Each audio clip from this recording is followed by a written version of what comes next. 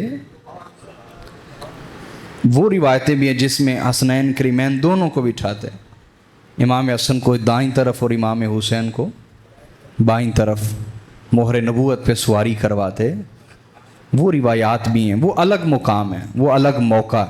میں آپ کو ایک اور موقع بتا رہا ہوں جس میں صرف حضور نے امام حسن کو اپنے کندھوں پہ اٹھایا اور سب کے درمیان تشریف لائے، اور تشریف لا کے جو منظر دکھانا تھا وہ دکھا دیا. اور اس کے بعد ہاتھ اٹھا کے کہا اللہم انی احبہ فاحبہ، اے اللہ میں حسن مجتبیٰ سے محبت کرتا ہوں، تو بھی اس سے محبت فرما.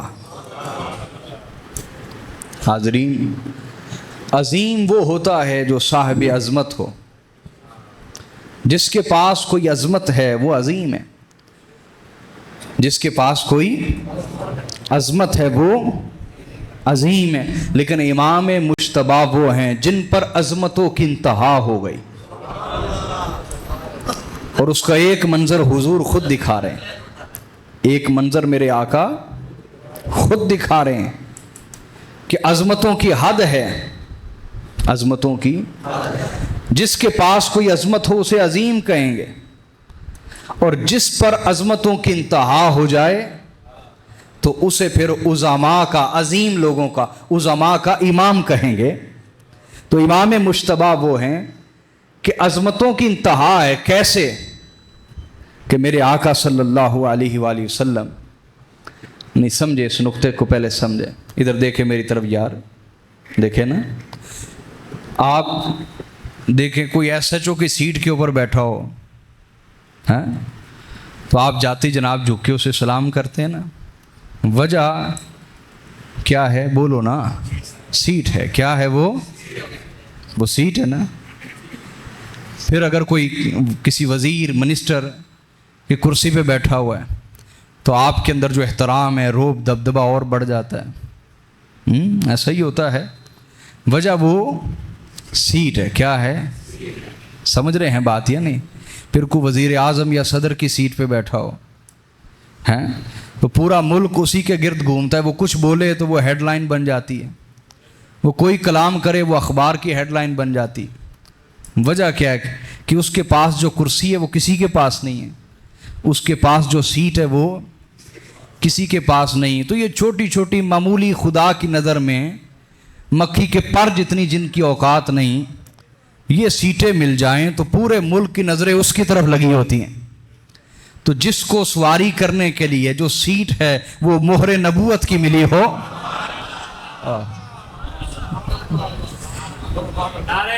کیا یہ تو عظمتیں ہوئی نا.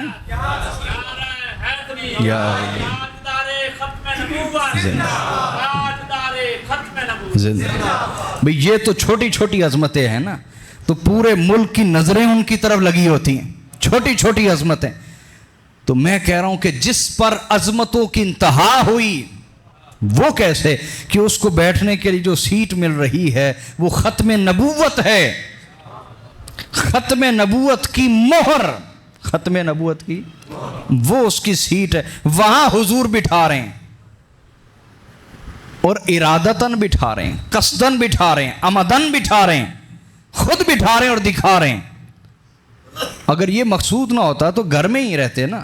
چلو گھر میں ایک نانا نواسا اپنی محبت کا اظہار کر لے، لیکن گلی گلی پھر رہے ہیں میرے آقا بٹھا کے کندھوں پر. کیا سمجھانا چاہ رہے ہیں؟ ہاں وہی سمجھانا چاہ رہے ہیں جو ایک موقع پر انصار نے کہا یا رسول اللہ سواری کتنی اعلیٰ ملی ہے شہزادوں کو. تو حضور نے فرمایا تمہیں سواری اعلیٰ نظر آتی ہے، سوار بھی تو دیکھو کتنے اعلیٰ ہیں. آیا نہیں بات سمجھے آپ؟ بولیے نا. بھائی یونیورسٹی کا چانسلر ہو، جو اس کے لائق نہ ہو اس کو اس کی سیٹ پہ نہیں بٹھایا جاتا. HOD ہو, جو اس کے لائق نہ ہو اس سیٹ پہ بٹھایا جاتا نہیں ہے. پروفیسر ہو, اس لائق نہ ہو تو اس کی سیٹ پہ بٹھایا جاتا. یہ ختم نبوت کی مہر پر بیٹھنے کے لائق ہے تو حضور بٹھا رہے ہیں نا, اور بٹھا کے دنیا کو دکھا رہے ہیں. اور ساتھ فرما رہے ہیں اے اللہ میں ان سے محبت کرتا ہوں, تو اس سے محبت فرما. غور کرو میرے دوستو, یہ بارگاہ رسالت ہے. کیا یہاں بڑے بڑے مجنو, بڑے بڑے کیس, بڑے بڑے رانجے, بڑے بڑے پنو, وہ اپنی جانیں فدا کرتے ہیں کہ بطور عاشق ہی ہمیں یہاں قبول کر لیا جائے.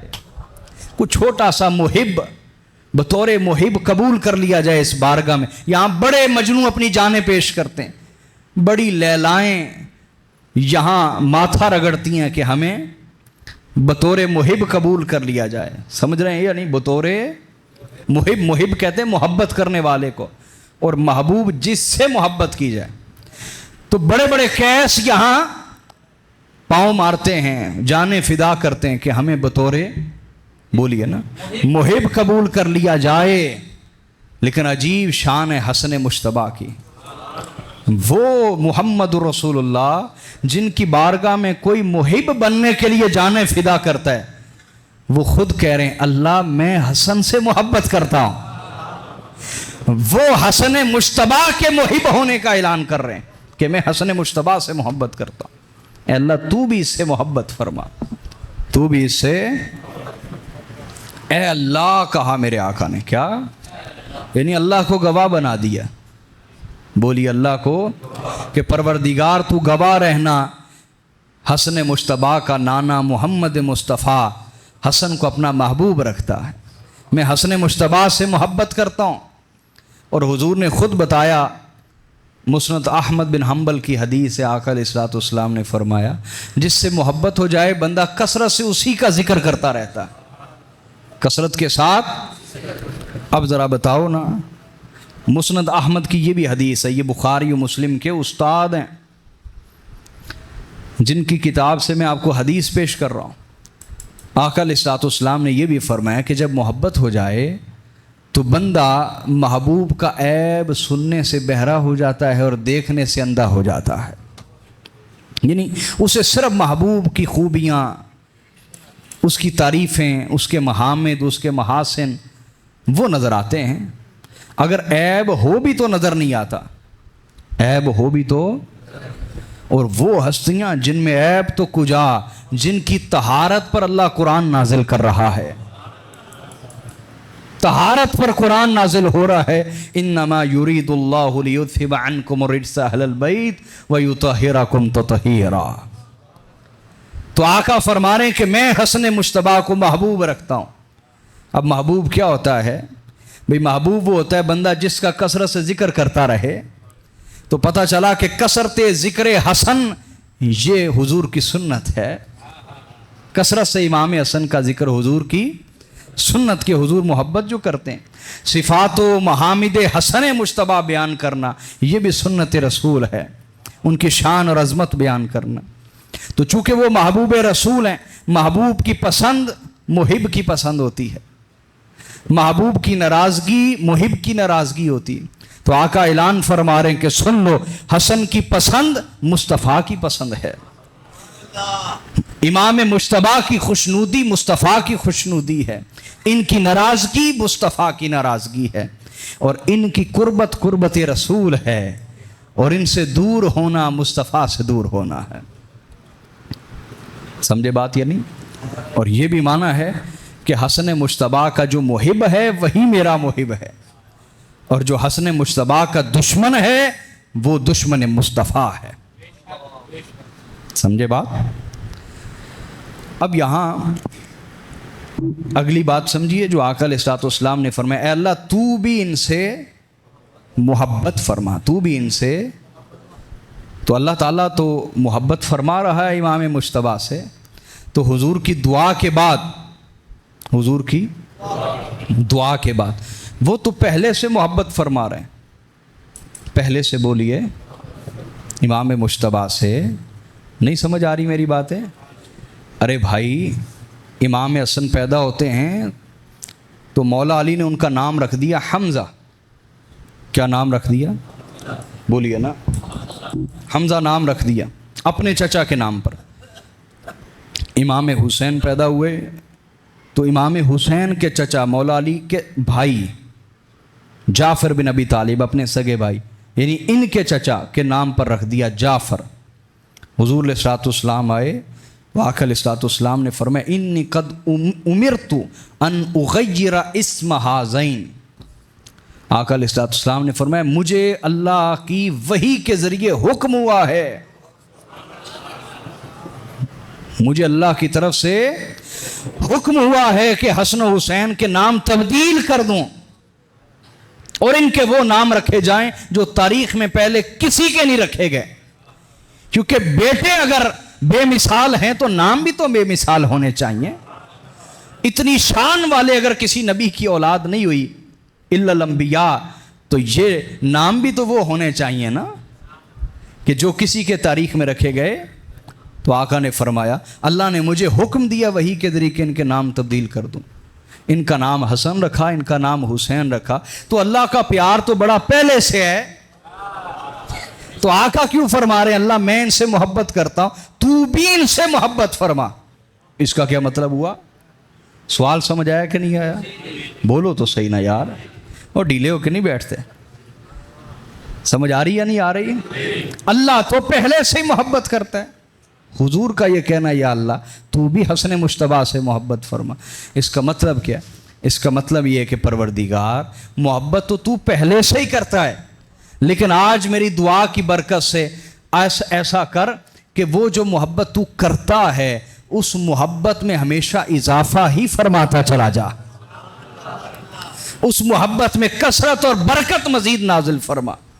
ہر گزرتے دن کے ساتھ حسن مجتبیٰ کی محبوبیت میں اور قربت میں مزید اضافہ فرما. تو ہر گزرتا دن ان کا رب ان سے مزید محبت کرتا ہے. یہاں ایک سوال پیدا ہوتا ہے. میں رات بیٹھا ہوا تھا اس حدیث پہ نا، کچھ کام کر رہا تھا، یہ میرے ذہن میں کچھ باتیں ہیں تو میں نے نوٹ کر لی.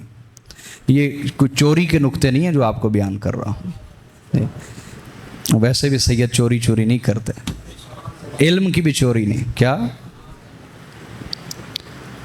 یہاں ایک سوال پیدا ہوتا ہے، وہ یہ کہ اللہ تعالیٰ تو پہلے ہی اپنی مخلوق سے محبت کرتا ہے.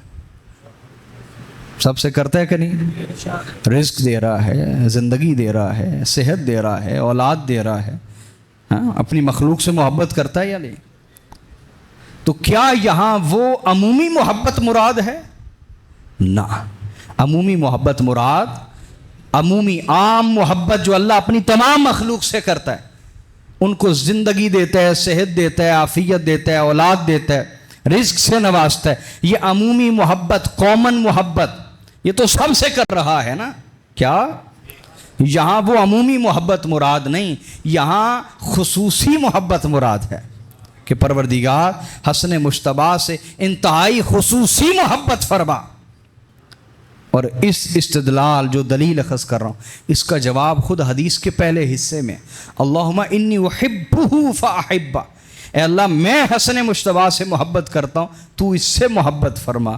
یعنی آقا کہہ رہے ہیں پروردگار جس طرح میں حسن مجتبیٰ سے خصوصی محبت، ایک خاص ایک اسپیشل محبت کرتا ہوں، تو بھی حسن مجتبیٰ سے اپنی شان کے لائق خصوصی اسپیشل قسم کی محبت فرما، جس میں کوئی اور شریک نہ ہو، جس میں کوئی اور شریک.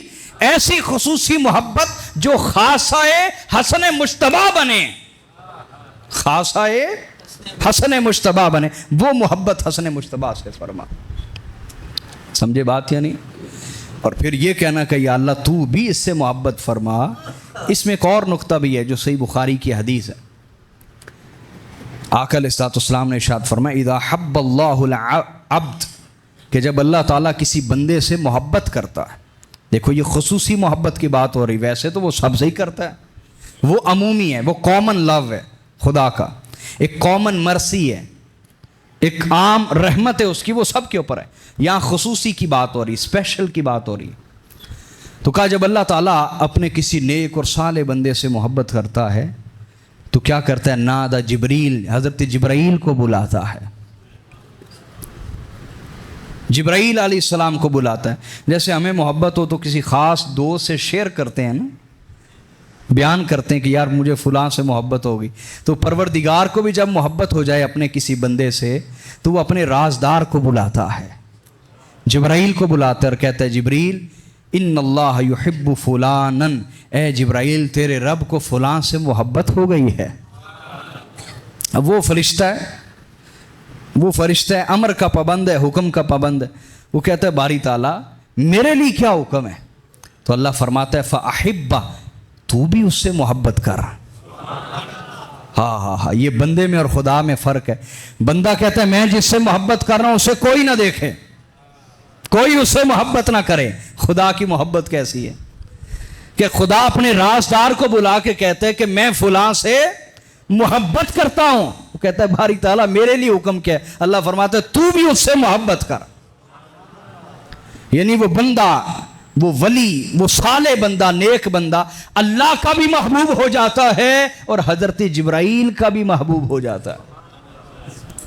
پھر اللہ تعالیٰ فرماتا ہے, کہتا ہے یا اللہ مزید حکم کیا ہے؟ اللہ فرماتا ہے اب آسمان میں چلا جا اور ندا کر اے فرشتو اللہ اس نیک بندے سے محبت کرتا ہے لہٰذا تم بھی اس سے محبت کرو. کوئی فرشتہ ایسا نہیں ہوتا جو اللہ کے محبوب بندے سے محبت نہ کرے. اگر وہ اس محبت سے محروم ہو اسے فرشتوں کی فہرست سے خارج کر دیا جائے. یہ اللہ کے صالح نیک بندوں کی محبت ہے. خدا بھی محبوب بنا لیتا ہے, جبرائیل بھی اور جمی ملائکہ بھی محبوب بنا لیتے ہیں. اب یہ اللہ حکم کیا, اللہ فرماتا ہے ثم یودع لہ القبول فی الارض, یہ حدیث کے الفاظ. آقا علیہ السلام نے فرمایا, پھر اللہ کہتا ہے اب اس محبت کو لے کر زمین میں اتر جاؤ, اس محبت کو لے کر زمین میں اترو. جن دلوں کو اس محبت کے لائق سمجھو ان دلوں میں خدا کے محبوب بندوں کی محبت کو نازل کر دو. تو وہ بندہ اللہ کا بھی محبوب, جبرائیل کا, فرشتوں کا اور تمام اللہ کے صالح بندوں کا, صالحین کا محبوب ہو جاتا. تو آقا جو کہہ رہے ہیں یا اللہ میں حسن سے محبت کرتا ہوں تو بھی اس سے محبت فرما. اس میں دعا ہے کہ پروردگار حسن مجتبیٰ کی محبت کو صالحین کی دلوں میں نازل فرما دے. جو بھی تیرا نیک بندہ ہو حسن مجتبیٰ سے محبت کرتا ہو. اور اس کا ذرا الٹ مفہوم لے لیں تو وہ یہ کہ جو بھی صالح بننا چاہتا ہو وہ حسن مجتبیٰ کو پہلے محبوب بنائے, پھر اسے صالحیت عطا ہو, پھر اسے نیکی عطا ہو. حسن مجتبیٰ کو اپنا ایسا محبوب بنا لے کہ جو اسے محبوب رکھے وہ تیرے ہاں محبوب بن سکے, اور جو انہیں محبوب نہ رکھے وہ تیرے ہاں بھی محبوب نہ بن سکے. تو یہ مقبولیت خداوندی کی دعا تھی کہ پروردگار اپنی بارگاہ میں مقبولیت میں اضافہ فرما حسن مجتبیٰ کی, اور اپنے بندوں کے دلوں میں ان کی محبت اور مقبولیت میں مزید اضافہ. پروردگار ہماری حاضری قبول فرمائے. والسلام علیکم ورحمۃ اللہ.